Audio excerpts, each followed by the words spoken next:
Bonjour à tous. Après l'Indonésie, le pape François a entamé sa visite de 3 jours en Papouasie-Nouvelle-Guinée, ce royaume du Commonwealth où habitent plus de 8 millions d'habitants, à 64% protestants et 31% catholiques.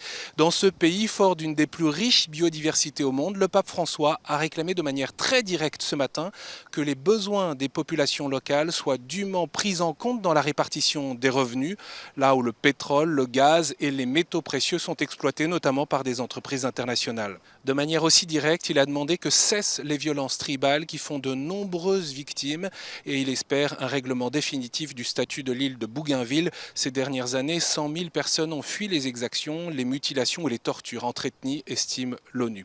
Le pays fait face à de grandes difficultés sociales, à la violence et une corruption endémique, avec près de 40% de la population qui vit sous le seuil de pauvreté. Le pape a plaidé pour la stabilité des institutions et une vision à long terme. Il a aussi rappelé que l'être humain a besoin d'une espérance, car l'aridité du cœur fait perdre le cap et oublier la juste échelle des valeurs. Un pays a besoin d'une âme. C'est le sens de la devise de son voyage. Apprends-nous à prier. Il motto dice tutto con una sola parola: pray, pray, pregare.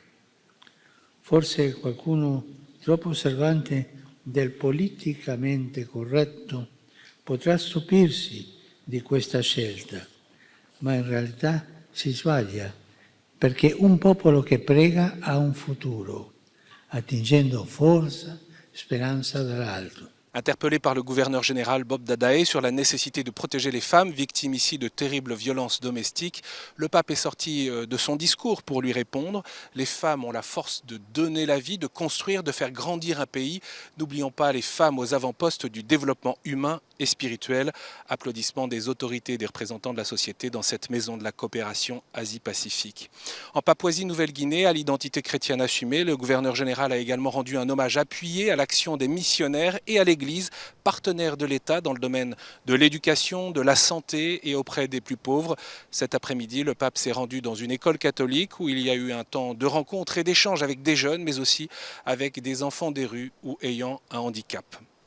Au sanctuaire de Marie Auxiliatrice, le Saint-Père a retrouvé les forces vives de l'Église du pays et des îles Salomon qui appartiennent à la même conférence épiscopale. Moment de ferveur et de joie à l'image des foules qui se sont pressées pour saluer le pape. François a pu entendre des témoignages sur le trop peu de synodalité dans l'Église locale, sur le rapport douloureux entre origine ethnique et vocation, ou quand on est accusé de sorcellerie.